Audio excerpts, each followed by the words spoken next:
Wow, playing cards for. It's a Wow. local hero card. Oh, okay. You know why I'm blown away? Correlation between yes, this whole principle of threes, right?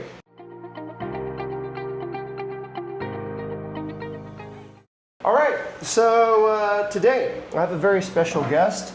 Wira is joining us from Five Pillar Experience on the Bali Business Review. So I just took a look earlier at the Five Pillar website, and they are thinking about how to make travel more sustainable, more eco-friendly. So it's a pleasure to have you on the Nice show to see today. you. All right, Thank you. thank you very much, Pak Wira. So before we begin, maybe Mr. Wira, you could tell us a little bit about your background, where you come from, where did you get work experience, and why did you start Five Pillars as an experience for visitors coming to Bali? Go ahead. Sure. First of all, thank you so much. I'm really grateful to be here, and thank you for having me tonight. Fantastic. And yes, so my Balinese name is I Putu Wiraguna. Okay. Yes, you can call me Wira. Call you Wira. I'm from west side of Bali, like 3 hours away, actually 4 hours away from here. Okay. So I'm grow up as a farmer actually. Amazing. Okay. Until yeah. my 19 years old, and my biggest dream at the time is speak English. Yes. I have a fun story to share. My wife also comes from a farming family. Nice. And her first dream was actually to speak Japanese, but then she met Oh me. wow, they have relation. Yeah, Okay. so at that time, because of that dream, short story, I ran away from village. I worked in the southern part of Bali, which is a Seminyak area at that Okay. time, becoming a waiter and housekeeping. Okay. So Okay. at that time, a lot of like young people in the village, their dream is working in tourism. Correct. So by the time I work in tourism, I felt very happy in the first place. First year it was 2014. Okay. But by the time 2 years went, I felt that why all of young people in Bali, they just want to becoming, I can say, a servant. None Yes, of them correct. want to become like a creative entrepreneur, Correct. or maybe they want to do some more like innovative farming. None Correct. of them. So start at that time, I resigned. I moved to a village again in 2015. Very moved good. back to West Bali. Excellent. Excellent. And at that time, I do a lot of youth skills development in rural area. Good. So at that time, I starting to look at that. Actually, there are plenty of people there that doing something. Like I met with village leader. I Very met good. with local farmer, and from there, I start to grow my movement. Okay. Your movement is really important, I think, and it's an unspoken part of many discussions that talk about sustainability, which is, I feel like a lot of people who are not serious about sustainability, they do it for vanity. They do it just to kind of like do some CSR and do a checklist. But I think if you really want sustainability, you need to drive the culture of Right. sustainability. Right. Your observation about the youth of Bali being satisfied with service roles and like a servant, I've seen that, and I've also been disturbed by it. And the first person who actually inspired me about that was actually Popo Danis. Oh, Popo Danis, yeah. And I went to his Friday architectural discussions, and one of his topics was that the entire structure of hospitality favors the expat, the transplant, and mostly the Balinese people work in low wage level Totally. jobs. Yeah.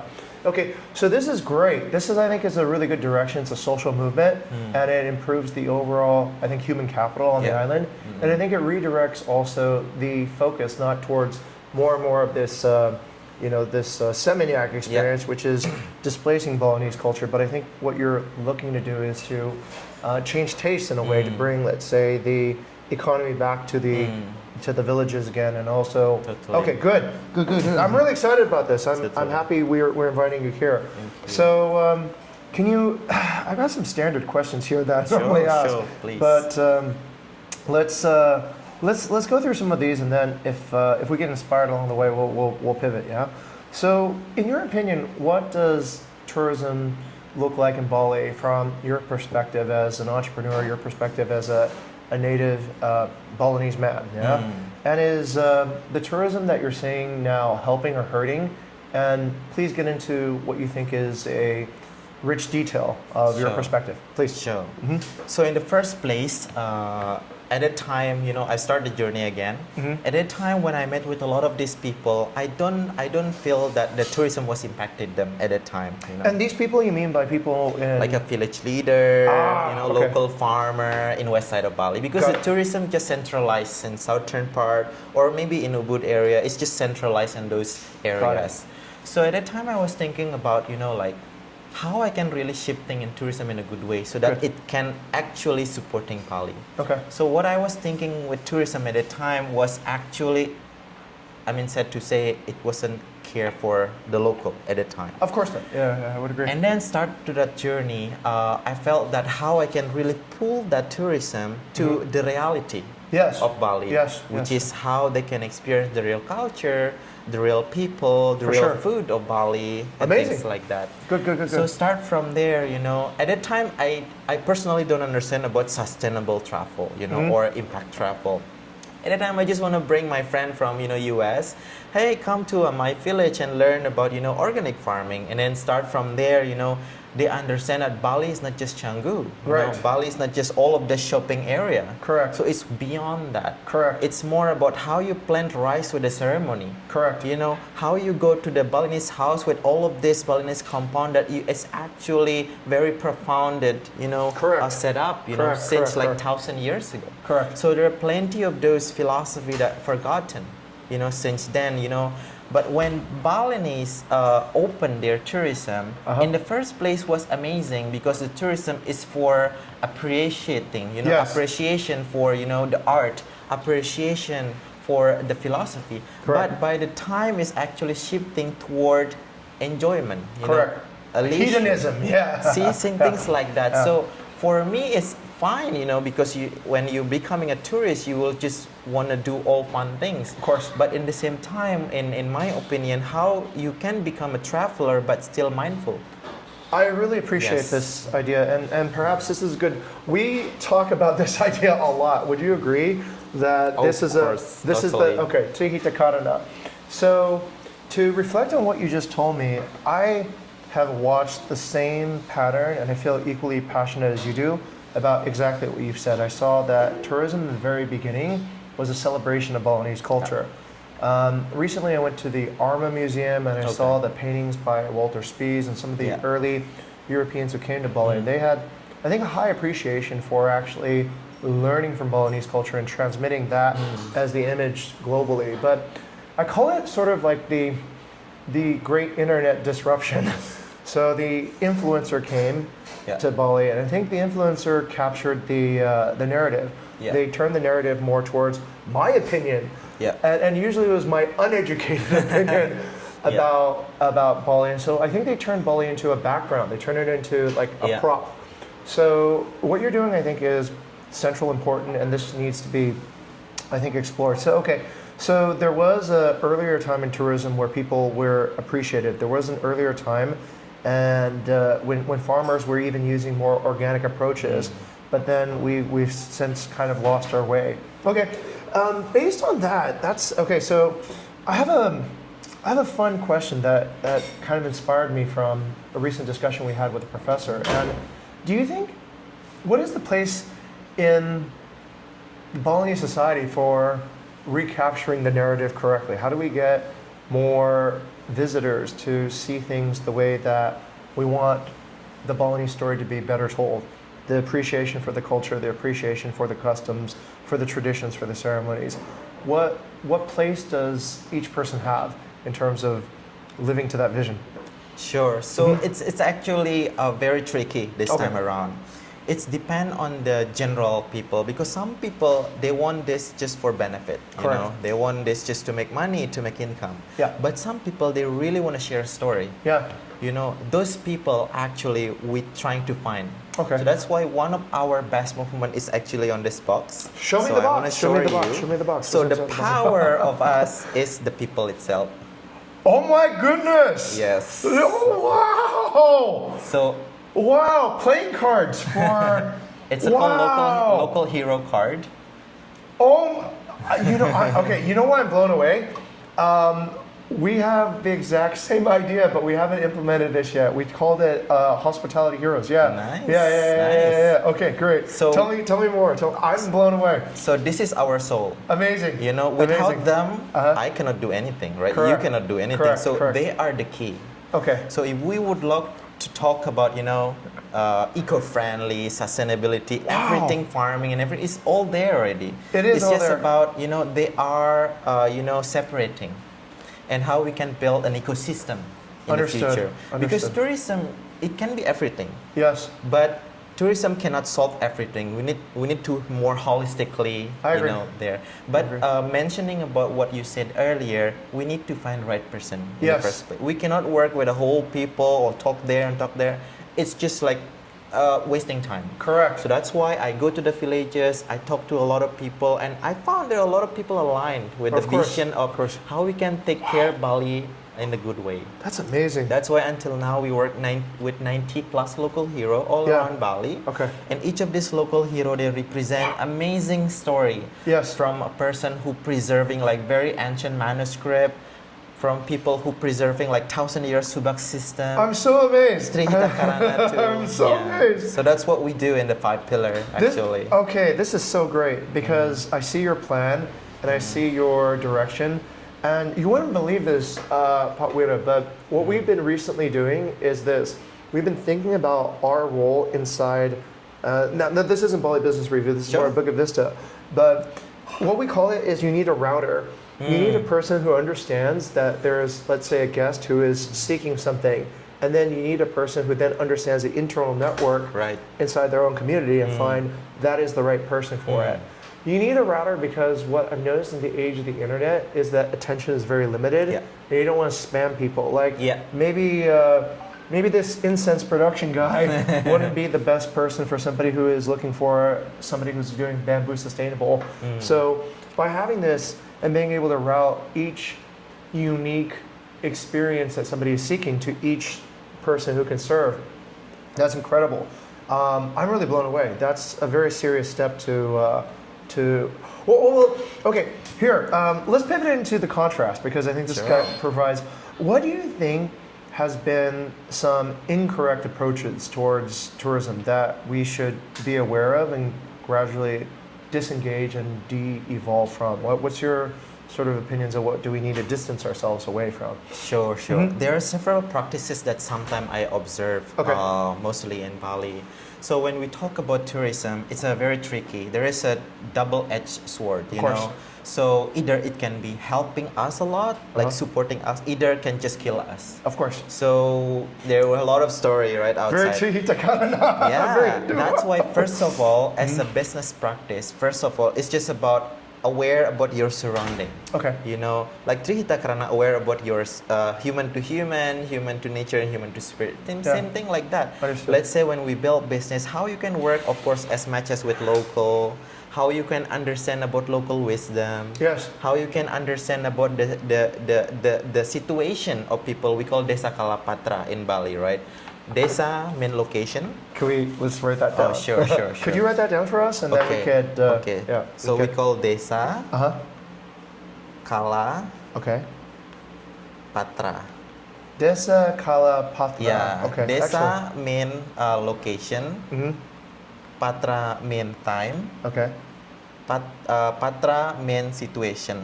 Oh, So that's we incredible. need to understand this in Bali. Okay. Desa, Kata, Kala, and Patra. Patra. Excellent. Wow. So That's- whenever you okay. build anything, like even me as a Balinese, I go to East Bali, I want Right. to build my business, I need to understand about this. And so few people do, actually. So few people will go through and learn. Got it. It's okay. a very basic wisdom of non-harming people or non-harming a location. I would agree. I would So, agree. uh-huh. Okay, so harmless development, and that's a really good pillar. Speaking of 5 pillars, so that seems like it's a pretty good question for, let's say, a person who's planning on opening a business to be in accordance with this Kala Patra. Okay, where can they find answers? Well, unless they're watching this, Sure. but where would somebody normally be able to find these answers and seek wisdom? Would they ask the Banjar? Or where would they find this if they weren't watching the show? Yeah, I totally understand the challenge. You know, Yeah. sometimes we are don't really publicize everything outside. Right. But again, this type of philosophy is usually there in the community. Okay. So the villager will understand about Desa Kalapatra in general. you Got know. it. But there are plenty of articles that actually people can read through online. There are Desa Kalapatra. What is that actually about? But Okay. if we bring this to the next level, it's actually really good. A responsible way of building business. Okay. Wherever are you, not just Balinese, but also outside. Can you give us an example? Here, I'll give you a challenging Sure. scenario. How would a nightclub owner be in accordance with Desa Kalapatra? Kalapatra. Yeah. Okay. Okay. Okay. First of all, let's say in Kuta area. Sure. So that's the first, the parties happening, right? Okay. In the late 80s and things Sure. like that.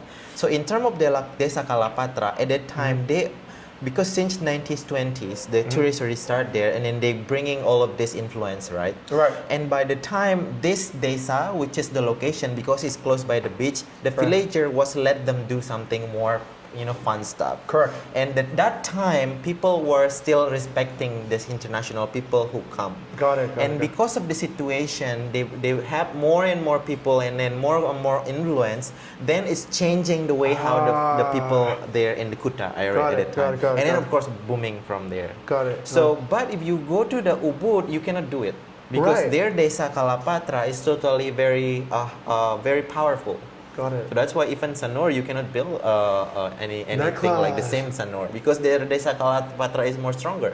What leads to a stronger culture of Desa Kalapatra in Ubud and Sonora than in other areas where we're seeing, let's say, less sustainable development? Sure.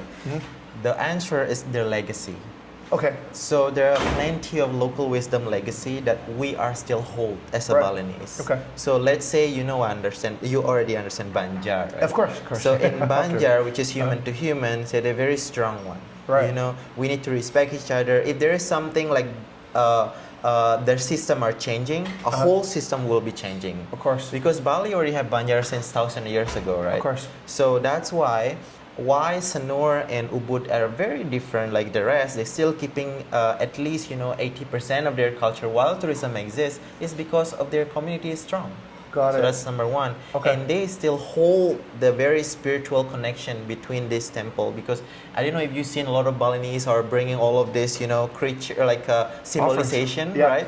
Because we still respect them. Okay. So we cannot like disturb all of this, temple areas and stuff. But so that's why they cannot have like loud stuff in the Understood. night, things like that. So Understood. yeah, that's kind of like legacy that we still preserve. Do you think it's because I have an observation, right? So I've noticed that areas that have strong culture have very different meaning to Balinese than to, let's say, visitors. So Sure. visitors will come to like Uluwatu for surfing, Yeah. they'll come to here for the beach. Yeah. But if I understand correctly, our area of Bali, the Bukit area, was Yeah. kind of like the Australia of Bali. It was sort of like where they sent all the people who Yeah. had not done so good in other parts. And so do you think it's because, let's say, certain areas don't have as much, is it leadership and the culture of legacy? Yeah. And that's what's kind of leading to the guests misbehaving Sure, and, sure. and letting the party get carried away. Is that kind of like where maybe there's something to explore? Okay. There is two ways again in general. Okay. Number one is a place where good people and good management Correct. and they have nice role model. They have Right. nice legacy. Correct. There's a place where a kind of fall apart, where because of some leader are using their political power to I just see. choose several area and then they say nice, and Right. also there is some political power. Understood. We call it like what do you call conflict of need. Okay. Yeah, so a that's- conflict of need or a yeah. conflict of interest? Also one of that. Oh, okay. Conflict of need, because some people need something else and Ah, they'll, I see, I okay. see, I see. So that's its make Bali face are changing a lot. Understood. If you Understood. see Jimbaran area, before was a very dry places, Correct. and the leader maybe like so poor and thing at that time. Yeah. But when the influence are coming and the leader are changing their behavior to be more economical benefit, right? Right. For their people. That's why Right. they can they can lease more land and things like that. I mean, I don't against that. It's Right. still okay because they see that this area before was so dry. That's why they need to build it up. Right? Understood. And Understood. I can say that Kuta, a long time ago in my grandma era, was very poor. At the time, they just Yeah. only have a salt. But my area in West Bali, very prosper because we have a lot of rice and Rice, stuff. yeah. So at the time, we exchange the salt with rice. Okay, Yeah. imagine that. And then now, Yeah. the land is like gold in Kuta, and West Bali is like very abandoned, things like that. But course. again, it's depend on the era and trend at the time. It's because Patra and Yes, Kala. yeah. Wow. You know, there's so much wisdom. There's so much understanding that you're getting from this. This is a personal question. Where did you get your knowledge from? Where did you seek and find your wisdom? So first of all, I totally believe wherever I go, my teacher is everyone. I believe that too. So everyone, like you are now my teacher. You know, Okay, I'm learning okay, yeah, also yeah. from you. So Sure. that's why, again, listen to everyone. Of course. Sometimes I listen to them whenever I talk with them. At least Okay. even though they are very, sometimes they just like share a lot of nice wisdom. Right. And now I aware, oh, this is why they think like this. This Yeah. is why they speak like that. And Correct. because of that situation, like again, back to Desa Kalapatra. Right. Because the people in different places are very different way of thinking, different way of living, and that's how I learn from them. It's very inspirational, Patwira, because I totally understand that point of view, because Bali, I think, has not only just a diverse number of knowledge, it has Yeah. a willingness that everybody is a lot of people are willing to teach. Yeah. So you just need to listen and Yeah. learn. Okay, that's really excellent. Okay, so we've taken a look at contrast now. Let's take a look at vision. Let's kind of go back to Sure. what this could look like. So Sure. these you call them local heroes or hospitality heroes, or what was the They are not hospitality. Okay. They are local initiator. okay local initiators? Okay, what is your vision for how the legacy-minded, sustainability-minded traveler should approach any of these opportunities here on the table? What kind of mindset do you think that the right traveler should come with? Okay. So I don't say awareness here. It's more about mindfulness, self-mindfulness. Because sometimes, again, it's about yourself. Correct. Like how whenever you go to a places, how you mindful with the food, with the people that you speak, with the place where you go. Correct. Of course, not harming the place. Of course, don't care. Because sometimes I went to several places before I understand about sustainable travel. I will Right. just, do anything. But when I aware that, I actually need to speak with locals so I can understand about what actually this place about. Correct. So at least, as a traveler, you come to Bali, at least you meet with local. Of course. First of all, and then at least you taste the local, food, things like that. Got it. And maybe if you have more time, explore more. Like go to a local banjar, just walk. wow, yeah. Just walk to, because we have a lot of experience like this. For example, you learn Show about us. Balinese architecture. Let's take a look at it. Let's Yeah. take a look. Oh my goodness, Yeah. there's an entire book on Balinese architecture. I'm a huge fan of Balinese Yeah, architecture, yeah. and wow, that This is is the cosmology on how you learn about the sun rising when the Right. sun goes down. right. Yeah. This is incredible. The cosmology. Wow. Because- okay. because- wow. Yeah, like this wow. wow. I'm really inspired by this. I truly am. Yeah. And I'll tell you why. Because I've been looking for correlation between this whole principle of threes, right? Head, body, Yeah, and your Trianga. Yeah. what was it called? Trianga. Three anga. Would you like to? Sure. let's write it down. Let's write it down. Yeah, I'm learning yeah, again. yeah. You're my teacher now. So I've been looking for it, and you're hitting a lot of critical questions that I've had in almost. Oh my God! Yes, all there. Okay, the reason I'm laughing and the reason I find this absolutely hilarious is because I feel very, very alone in some of these observations that I pick up. But I try to tell people, I do it on my podcast. And, when I first came to Bali, this Candi Bentar was one of the first things I found really, really different about Bali. But I'm just kind of blown away by how many influencers don't even see this. Yes. It's like completely invisible. Yeah, yeah. So your book is yes, it's everything that I could hope for. It's Yeah. all the terminology. Wow, this is such good And stuff. we have yeah. this experience. Yeah. So if you want to learn deeply and you really walk through all of this, Uh-huh. we have this. We usually take a lot of. I will be your customer. Let's do it. Let's do it. Wow. Okay, so mindfulness. So is this mindfulness just kind of like having some curiosity about the world that you see around you and asking questions and unlocking the potential for conversations? Oh yeah. Here's Trianga. Can you tell us about this idea? Okay, so in Bali, we really believe that our body is the most important part when we build building. Of course. That's why we have this trianga. So if you own a house, Right. your cell will be measured. Okay. So what is your head part, your body part, and your feet part? Yes. Okay. When you build a step, Yeah. your feet, how tall are your feet? When you build a door, how big are your body? So you need to be measured first, and then your home will be fit with for yourself. Yes. Wow. That's, I'm yeah. blown away. I'm blown away. I did not That's the know that. Balinese Yeah. wisdom that still exists until now. I really find that so obvious, but also so tragic, and I'll tell you why.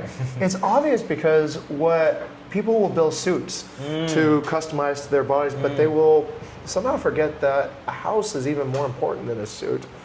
And they will gladly accept a mass manufactured home. Yeah, like the one we're in right now. But yeah, that's totally logical. It's such a shame how weird to see this because like we just talked about at the very beginning, there are a lot of really good cultures and practices like fitting a house to the owner's specifications that I'm pretty sure most owners here don't even know or expect, but if they had those expectations, Yeah. I think they would. Oh my God! Hey, I just thought of something. I just thought of it.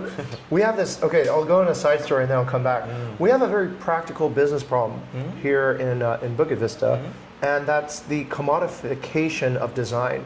That means that all designs start looking the same. But the problem is because all the dimensions and all the scales are all based on depersonalized drawings and such. But what you've given me is an inspiration of how to create unique structures based on measuring the size of the owner. And you've also given me an inspiration on how people can pre-sell property by saying, we'll custom build it to your dimensions for you according to, okay, Trianga. Wow. You can imagine our ancestor did think this 1,000 years ago. And it's very logical. It's so logical that, Yeah, and it's just such a shame that people don't remember, or they do remember, but it's just not being transmitted. And hopefully, Yeah. this is a good. Okay, Yeah. got it. Okay, so let's keep on envisioning. So I think we're practicing some mindfulness here, Yeah. right? Totally. So, what is your vision for promoting mindfulness? What can we do to ask for, I think, the intersection between the person who wants to tell the story and the person who wants to learn about the story? What do you think can be done by the government, the media industry, the community, foreign and local? What do you think is do you have a vision for how this can be done? Or should people just sign up for more troops and 5 pillars? Yeah. So my biggest movement is, of course, building this as a huge movement. Okay. So what we are doing right now, we're trying to interconnected all of this. Okay. Let's say when we have like a friend or traveler, how we can bring to interconnected experience. Got it. Like, of course, you learn about agriculture, where the food come from. You also Correct. learn about how the people live. You also Correct. learn about how the people are making something. Correct. From the fabric and stuff like that. So that's like in terms of traveler, how you conscious about your senses. Like I usually teach this a lot, like how you conscious about your eyes, your ear, and everything. Wherever are you, and then that's building a lot more consciousness in yourself. That's Sure. in terms of traveler. The second one in terms of the practices, Right. like practitioner like them. How they can be, because not a lot of them also understand about sustainability, but Sure. they sometimes do a good things, right? Correct, sure. So what our part is, of course, educated them. Right. We guide them, we sometimes mentor them, and sometimes we just speak with them like even 2 days. We just stay there, talk with them, and gain a lot of idea and how they can become more, of course, aware about what's happening in Bali. Correct. So that they are not selling their land, for example. Yeah. And of course, in the government part, in the bigger level, like the stakeholder, Uh-huh. again, they need to go there, actually. They I think need to so. experience. If they just sit there, like watching from abroad, like outside, zoom out, like, yes, they maybe see like it's a small problem. Right. But if they are experienced, they really see the reality there, they speak with the people, they sit them for just a coffee, Right. they will understand about what they are feeling. So I really want in the future, as a stakeholder, even their big boss up there or like a governor, Right. how they can just go there to the place of the people and then see the reality and They they should. will I mean, understand. they should get these people That's to vote for them. my right? hope, Okay. Yeah. What can businesses do? What can more, let's say, local businesses do to? I think the majority. Well, okay. Let me go back in time, right? Sure. So what I've seen is this. At a very early stage in Bali's tourism industry, there was enormous amount of respect and reverence for Balinese culture. Yeah. But there was also another problem, I think, which was that most people wanted to be comfortable. Yeah. So you have Balinese culture, but it's in a 5-star resort, or you have Balinese culture, Yeah. but Yeah. you're sort of you're completely insulated Yeah. from going outside because they would tell you you'd get sick or Yeah. something. Yeah. So Totally. you would have that, and you would have package tours, you would have mass tourism, and but nowadays it's sort of like some parts are getting more open. My best example is street food. Yeah. So I noticed that a lot of influencers are going around and trying street food, and they're making street food almost like replacing fine dining now. I see that because there's so much more media being shared about street food. Street food is becoming like I see a lot more Westerners going in doing street food, but then the opposite has happened. So we're seeing let's say people go to Canggu and they probably don't understand anything about the fishing culture, about the Nelayan culture. They go to Canggu to party at the Shady Pig, or Mesa, or Finn's Beach Club, right? And so there's a complete divorce now from Balinese culture. From strangely enough, It's okay. Strangely enough, we have Balinese partners that build Mediterranean-style villas, and what's ironic is now they, while being local, are actually steering their travelers away from experiencing traditional hospitality practices and traditional culture. So, so we're getting this kind of strange interplay of where there's decentralization, but then there's also like this people are getting closer. Do you think the trend in the future is going to be, let's say, encouragement for people to each lead themselves towards finding people who are like energy healers and a Chris maker? Well, like a pandu, yeah. Okay, all right. So what sort of do you think we need to work this out on the internet? How do we actually get all these stories distributed such that businesses, politicians, and future travelers all are able to kind of understand what's happening? Sure. I really want to say something in terms of there are Balinese who trying to change Bali. Okay. Well, So- like yourself. In the bad way. Oh. So they are. That's why I said that how we can find alignment with some of this, because not all the Balinese are the same thing. Of course. You of know, course. it's just also in the all over the world they are positive and negative. It's Correct. just the same thing. So that's why for us, even me, I have a best friend who trying to build like a very ugly stuff and they don't care about Bali culture. They are exist. So I'm fine with him. It's just about, in the future, you really not just losing everything of your identity. Of course. So I just want to say that. Correct. But back to what business can be done in the future, it's about, we have the word called gotong royong, right? Yes. Let's put that word down. Let's do gotong royong. That is super So, important. Right now, the best gotong royong is not like you're helping each other, no money. Okay. It's about collaborative. It's about collaborative business. Okay. Sometimes okay, I don't know how I can, yes, gotong royong. Gotong royong. Yeah. So let's say you build a restaurant. Yeah. Oh, I don't know where I should buy my fish from, all the supplier. But if yes, you can find one fisherman, then you can just collaborate with that. That's just the basic gotong royong that we can do this time. Yeah. Because a lot of businesses I found that they don't aware about all of these people. Actually, this is a resources. Correct. A big capital. Correct. If they can work like their rice, they can give from here, and then their fruit they can take from here, the spice and everything. They can build amazing branding, for example. That Right. already like a very nice gotong royong. And now in Ubud there are plenty of that started. They can collect some rice from here and they can brand. And then as a traveler, you becoming more, in the good mode, because this restaurant actually helped a lot of people. You know what's Yeah. funny? All right, I'm just going to say something. I know it might be a little bit counter to what. So when we started Buena Vista here, what we saw was the opportunity to share all the experiences inside people's homes to a wide world of travelers. But now there are things like, I think, Klook, Airbnb Klook. experiences that are trying to list and platform and create, let's say, a indexable database where you can find these suppliers. Do you think that is gotong royong, or is that a different? Is that a sustainable approach? Is putting all this stuff on the internet on platforms, you think, helping, or is it hurting? Let's say the aspect of gotong royong in your Okay. opinion? So first, in terms of this, if we bring it to the next level, it's about how we manage the expectation. Of course. Because the basic gotong royong is how you and me collaborate and helping each other. Right. So my base of gotong royong is about people to people. Yes. So digitalization, I still don't understand totally about how it's worked. Okay. But sometimes, they're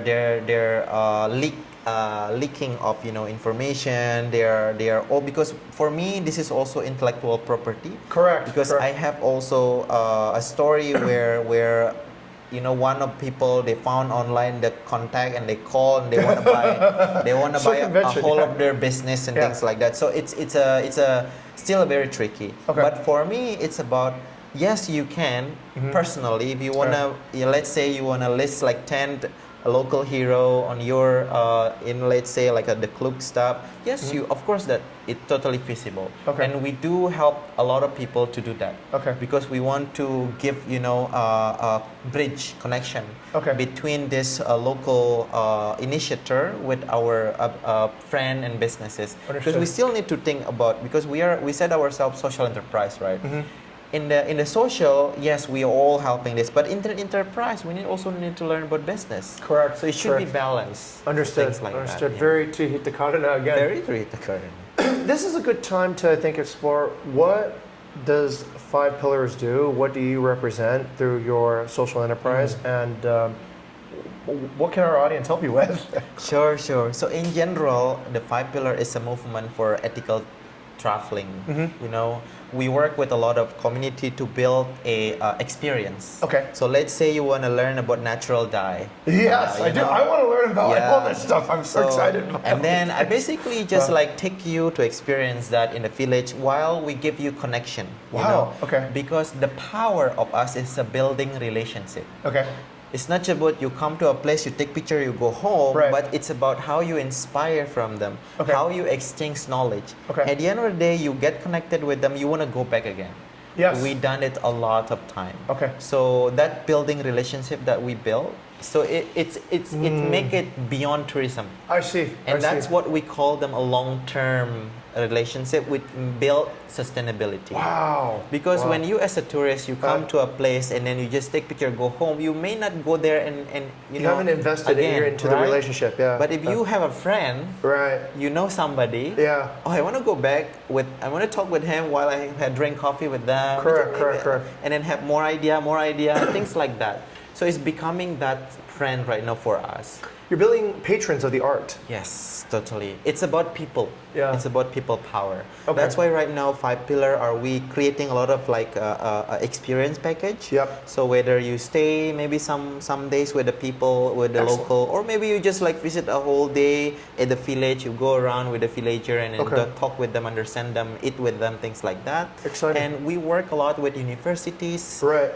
We work a lot also with some agency because sometimes Right. agency just think about tourist driver just stick to the temple and that's it. Right. For us, we trying to influence more agency to do course. more into like local wisdom things, so Correct. that they are not really disappearing the Balinese identity. So we Right. work with agency, we work with local organizations. So we have those kind of a business relationship. Got it. Until now, last year we educate 2,900 traveler already. That's excellent. Very, very Yeah, good. Very last good. year. Very, very good. And now we have 25 young people working with us. Mhm. So they are amazing young leaders. So I'm Okay. training them to become more like, building connection You're with an the inspiration, Pagoda. You're an inspiration. I'm truly moved because what I see is that you're returning power back to the people who should have power. You're returning patronage back to the artists. You're returning the focus back to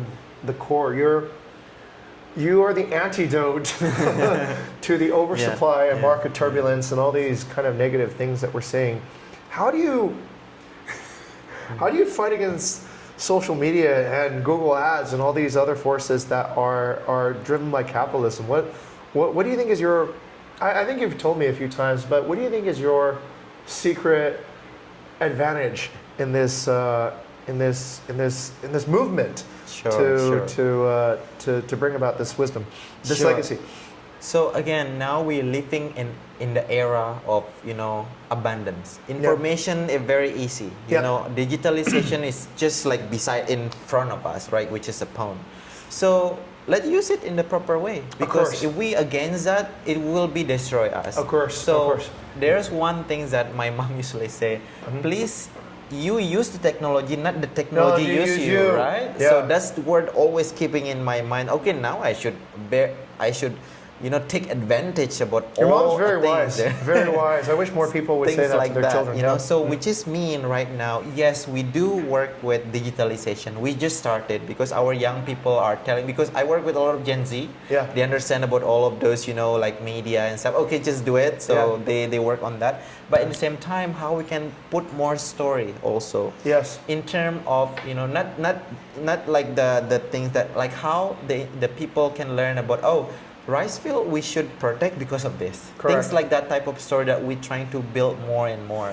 I'd like to help you with that. Like we would like to put all our powers of, let's say, giving you guys a platform. And if you want to bring any of these these folks here and demonstrate that, we'd be very, very happy to host live demonstrations of all this culture. I think it's super inspirational. Yeah. And a good thing is next July, August, September, we actually will focus developing South Bali area. Well, that's wonderful. We're ready We for you to can get do here. something. Okay. Well, we're out of time right now, but this has been a really uplifting discussion. Normally, we invite lawyers, we invite architects, we invite government officials, but today I feel like I'm talking with somebody who is a movement leader, an entrepreneur, not just in, let's say, business or design, but you should be governor of Bali, I think. Somebody who is thinking about how to really balance and has such a, I think that's another thing I've detected in this discussion. You have a very balanced viewpoint. You're not like extreme one way or extreme the other. Your middle path, I think, is something that everyone can aggregate around. And I really want to, let's agree. If you want to bring any of these folks, if you want to bring Suweka or Katul Ale or Jiro Dalang. I love this. Shadow Puppet. Shadow Puppet. If you want to bring any of these people here to demonstrate and showcase, I think you're providing a platform for storytelling to happen, and I want to support that. Yeah. Okay. Well, thank you for answering our questions today. Thank you so much, Jing. And this has been a great pleasure here on the Bali Business Review to know that there are some good people out there who want to bring, I think, the correct approach towards a more sustainable tourism economy. And we want the message to our audience to be mindful to, Gochong Rayong and Trianga, Trianga. Tuhita Karana. These, I think, are, the more people discuss it, the more you prompt ChatGPT with these things and seek out the knowledge, I think the better everyone can find each other. Yeah. Okay. Thank you for coming to our show Thank today. you. Yeah. Fantastic.